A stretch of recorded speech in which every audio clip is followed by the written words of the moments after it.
tell the Chance story. Yeah, I mean, I think that's one of the reasons I kind of you came on the radar too. Was I remember like either you tweeted something saying I will work for Chance the Rapper one day maybe, and then like when you did, you like reshared it. I was like, yeah, no way. Yeah, so that's one of my favorite things. And obviously he was massive. You know, like the album, like he just kind of done his own thing, right? And released his own music and just done it his own way. And 2017, 2018 was like. That wasn't it? Am I right? Yeah. I think it was. There? Yeah, I think 20. When everyone listened to that first album. Exactly. Yeah, 2018 or 2019, I think, is when we started working together. Yeah.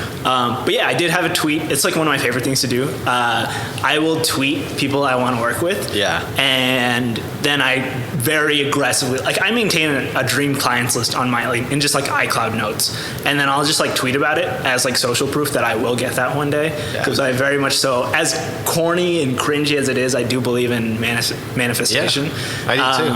And yeah, I think just like putting things out into the world and saying you'll get it is like, obviously you got to put in work, but like, so I tweeted in 2016, I said, I'll work with Chance the Rapper someday, somehow. And 2016, that was like my second year of college. And one of the things that was really new at the time was Snapchat geofilters, and so filters that like sit on, like if you're in a brick town, you can put the brick town location on. And I started making these for fun just around Oklahoma City. Just like I made the one in Plaza District, I made the one in Bricktown, I made the one, I think there's one downtown, I made Norman's. Really easy to do? No, I'm a terrible designer. They're But awful. you understood the tech side. I understood the tech side, yeah. That was easy to do. Yeah. But oh man, I cringe looking at it now. They're so bad. They're still around? Yeah. I saw Trey Young use it the other day. No one has, it hasn't been updated yet. It's great. No, I'm really surprised. Yeah. But the business side of geofilters was pretty new. Okay. And so because of that, Snapchat was like wildly discounted. So I could go, Chance was on tour, I think it was his Magnificent Coloring World Tour or something like that. And I could cover an entire arena with a custom design for $5 a night. And I'm also like beginning in my career, so I'm like kind of broke. And so I'm like $5 a night to like hit 100,000 people, like I'm in. So I just kept doing that. So I designed these. They're so bad. I mean, they're just like awful.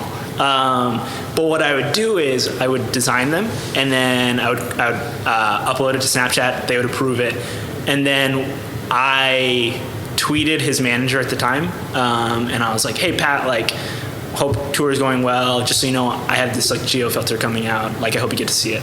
And then I would follow up. I think there's a lot of art in following up with people, as I'm sure you know too. And I would, every night Snapchat would give me the results of how many people saw it, used it, all that stuff. And so I would just use that as my follow-up method over and over and over again. Yeah.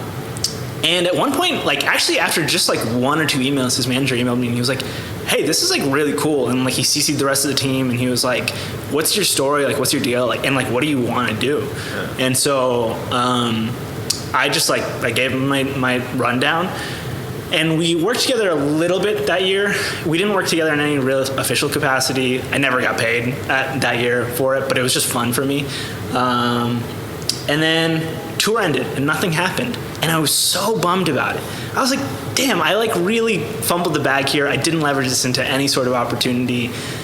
At the time, I was also creating geofilters. I never told anyone this, but I was creating geofilters for Chance's nonprofit, Socialworks.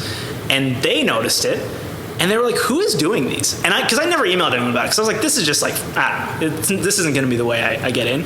But like that got me into doing stuff with Chance through Socialworks, and because I emailed them and I was like, "Yo, here's the deal." And so we did some projects together. But then I was like, "This still isn't like Chance."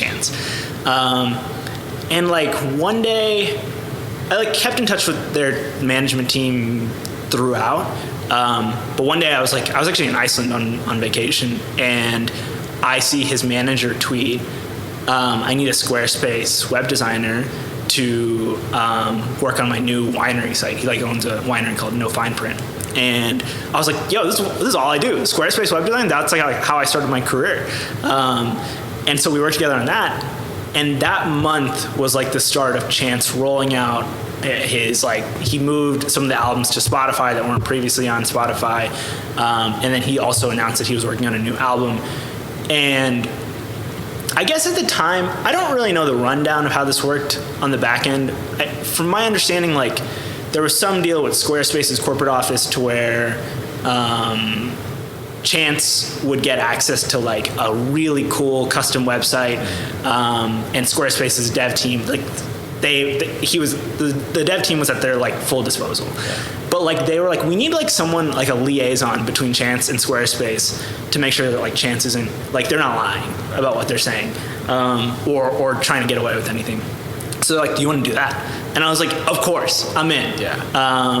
So I did that for a month. And then at a certain point, I think like they asked for more design help. And so what we started doing is, like, me and my buddy Ben Parker, who lives in Moore, he's super talented web designer, web developer. And so we just started designing versions of this, because the whole thing was a relaunch of chanceraps.com, his main website. And so we started designing new versions of that, all that stuff. And we would just send it off to Squarespace's team. They didn't like us because we're using a different platform, so it was like kind of tense.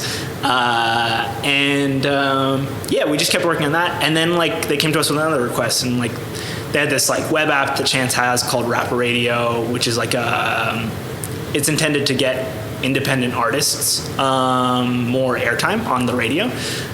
So we built that. And like it actually turned into an actual paid gig, and it was crazy. And I'm really glad I like stuck with it, because it definitely was the springboard for my career. It put me on the map for all these other remote gigs. It was a huge social proof piece, and it just gave me credibility. Like I was still a young dumb kid from OKC, but like now I have some proof behind me that like I know what I'm talking about. Right. So yeah, that's the story. That's so sick. Yeah. I mean, I love that. Like, I mean, yeah, I would just like, because you easily could have given up after the geofilter, and it just would have been a great story. Yeah, right? exactly. Amongst your buddies, hey, we just created geofilters for, you know, let's maybe try and do it for other artists, whatever. But the fact that you just kind of kept going, and then, you know, you find the non-profit, and it's a no-brainer to do it for the non-profit, right? Because that really means something to them. Right. You know, for you know, I don't know. I'm back to just being persistent and working. Like that's so the name of the game, I guess. Yeah. I think across all industries, persistence wins, follow-up wins. Just like doing what you say, all that stuff really, really matters. Yeah.